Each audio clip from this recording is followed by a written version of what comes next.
Directly phone करा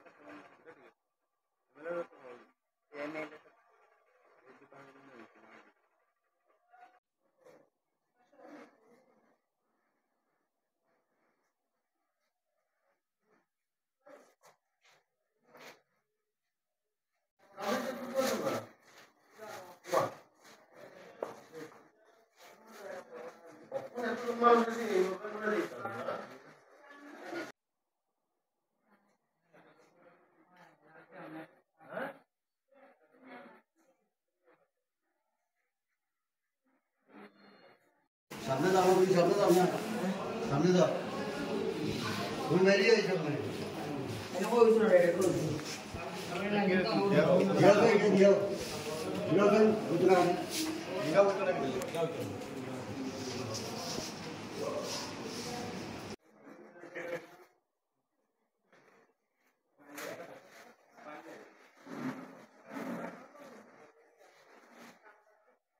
আর পরে দেখছি অফিস বন্ধ, সবাই জমাজাত করছে, তারা লগে কথা কইছে, কথা হওয়ার পরে খুলছে, এখন দিতেছে সবাইকে। আমি তো বিলবোর্ডটা আইছি, আমরা তো কোনো নোটিশ পাইছি না, জানি না। আমরা তো আইসি একটার দিকে আইসি, আমরা তো জানি 3টা অবধি খোলা থাকে, জানি না আজকে কেন লেগে বন্ধ। না করলে সমস্যা হলো না, আজকে আমার বিল শেষ হয়ে গেল না।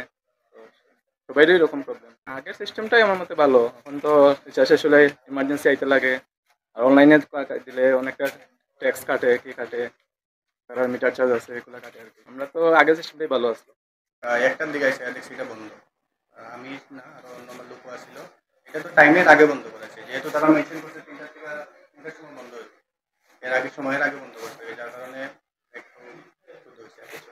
গতকালকেও এটা কিন্তু ওপেন আসছিল, 2টা 2:30 পর্যন্ত তারা বিল করছে, তাইলে আজকে কিন্তু বন্ধ করছে। আর কিছু কোনো বন্ধ করার কোনো ডেও না, যে কোনো একটা ছুটি আছে বা গভর্নমেন্ট কিছু আছে, এটার মতো কিছু না। তাহলে সময়ের আগে বন্ধ করছে সবাই রাগ করছে যে এটা সময়ের আগে বন্ধ করছে, তাই সবাই তালা মারার একটা প্ল্যান করছিল সবাই মিলে। তারপর দেখছি তারা ওপেন করছে। এই নতুন স্মার্ট মিটারটা নিয়ে আর আমরা খুব অসুবিধা আছে। আগের সিস্টেমটা যদি হয় তাহলে অনেক ভালো। আর এটার মধ্যে তো লাইন করতে লাগে, অনেক অনেক সময় অসুবিধার সম্মুখীন হতে হয়। না করলে তো আমরা আরো 4 দিন অপেক্ষা করতে লাগবো, এছাড়া তো আর কিছু আসতো না, কোনো বিকল্প তো আসতো না, বন্ধ হয়েই থাকতে লাগবে। আর প্লেনটাই রং, তাই আমরা একটু রাগ হয়েছি যে